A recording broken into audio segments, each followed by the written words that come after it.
Hello, welcome to the week 2 recap of the Indie Developer Project.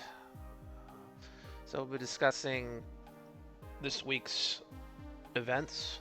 So one of the things getting the initial project set up, I realized that I have to set up a Git repo for checkpoints and commits. This is important because if you screw something up, you want to be able to go back and go back to a previous state where everything is not messed up and then try again. It's just like checkpoints in a video game.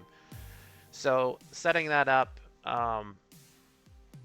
and more integration just to set up the basic foundations of the project.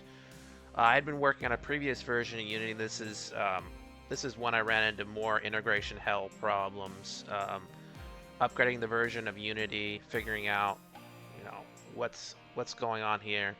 So a lot of testing, a lot of debugging, and figuring out the configurations for project, having to do a manual merge for the configuration of the top-down engine, just to make sure that things are running properly. Eventually, getting it stable after a lot of trial and error, getting the basic version of the project running on the latest.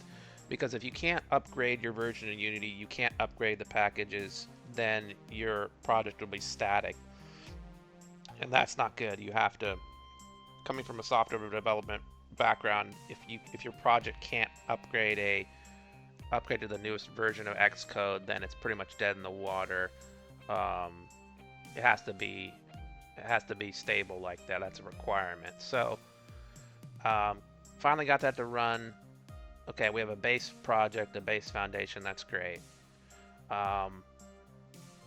So working with the XR system, still kind of inexperienced with that, but eventually figured out you don't have to run it in a Android environment. You can run it in Windows. So a lot of testing to get the project stable. And then back to more thinking about the video game, thinking about watching a bunch of videos on stealth game level design, getting ideas, watching gameplay of stealth games, kind of getting a real mental image of what my game is going to be. Doing a lot of thinking, like a journey, like where do I even start with this? It's such a monumental thing, climbing this mountain of game development. How do I even? I can put pen to paper. I can think about it in my head. I can write a bunch of notes. One of the tools is keeping notes per day, time tracking. So watching a bunch of videos, and one of the videos is the concept of prototyping. This is the first stage of development, learning that you can have all these great ideas, but until you actually implement these ideas and test them out in play testing, you can't figure out if it's a good idea or not, if it'll actually work. It's the same thing with coding. Like, you can see a bunch of code until you actually run it and test it to see that it actually works and does what you want it to do. So you have to implement it, and that's where prototyping comes in. One of the videos is actually focusing the first stage of development. There's a couple of stages, and I was kind of thinking about the whole game as a whole, kind of thinking about, and I still do, but thinking about the overall polish, the overall scope of the game, the overall, features of the game, the length of the game, the quality of the game. But that's really way down the line. Like, the first real step that I become to realize is implementing the features of the game and prototype and testing these ideas before you actually even get to the final stage of the polish and the graphics and all that, the narrative, the story, the music, the sound effects, all the paint and polish. First, you have to have a concept, a core gameplay loop, core mechanics that work, and a concept of a gym to test out all these features and functionality. So I seen tools like ProBuilder, and I went and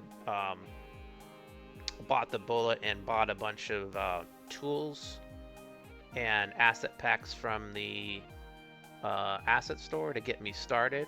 So it's kind of like a carpenter tools. Like, you're not going to get very far until you make an initial investment. You know, like you want to have your tools to actually start putting it together and making something real without, you know, what's your time worth to you? Are you going to sit here and implement all these assets yourself just to make a prototype? You can only get so far with free assets, and they're good tools, but you want to have something that'll kind of keep you motivated. So you're in for a little bit of money, a little bit of investment, but it'll go a long ways, I think. Um, anyways, doing a lot of thinking, still in the pen to paper, not actually working Unity, thinking about the overall scope of the game, watching a bunch of videos, researching, you know, just to get the creative juices flowing, like a plan together. Um, Tools like ProBuilder, Draw.io for programming and diagramming, bubble diagramming, level design. Level design comes much later after the prototyping the gym, after, you know, nailing down your core mechanics, and just doing a lot of thinking to come to the realization that the prototyping stage is the first stage of the game development. You can't go anywhere unless you have a good prototype. Um, but I've been at this stage in week 2. I've been stuck in, you know, the rough concepts. What does the main character look like? What are the main, you know, the basic enemies look like? Getting ideas and inspiration from other games, you know, of what the actual game is going to do. So a lot of concept, a lot of mental internal concept, a lot of note writing. Adding more tools, full screen editor. You play the game, it opens up the entire game on your Windows screen. Um, like I said, spend a little bit of money on initial tools to get started. I think it's worth it. Cinti assets. Instead of sitting in Blender and making a bunch of assets from scratch, you just get a whole bunch of asset packs. So the theme of my game would be set not in a fantasy, but like it's going to be like a sci-fi, like futuristic, cyberpunk-ish. A lot of neon, a lot of hologram, a lot of futuristic stuff. I think that fits well with like a, you know, cloaking mechanic, stealth mechanic. That's what I wanted to go for. Ran into a problem. Unity and VS Code, they take a lot of computer memory. I have a pretty good rig. When I was making money, I upgraded a good graphics card, good CPU, but the memory capacity was lacking. So Best Buy helped out for the win. I have plenty of memory now, so it's not constantly paging and taking forever. Now the development process, you got to have the hardware tools so you're not sitting there wasting your time waiting for everything to compile. Also, I decided to switch to Unity version control. I didn't want an overall monthly cost. I'm kind of on a budget, but the thing about Unity version control, it's specifically designed for Unity projects. I was using Bitbucket, but it was having trouble with the optimization, like the git ignore. It was adding a lot of unnecessary files, and it couldn't handle large files. It was constantly failing. So switching over to a Unity version control, there's actually no fee if it's under a certain amount of gigabytes, so that's good. But I think it's worth it because it's seamless. It knows how to handle the project files correctly. So all that in the course of a week.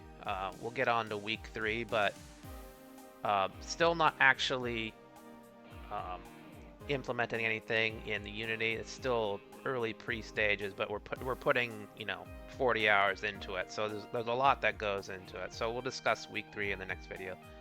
Thanks for watching. Bye.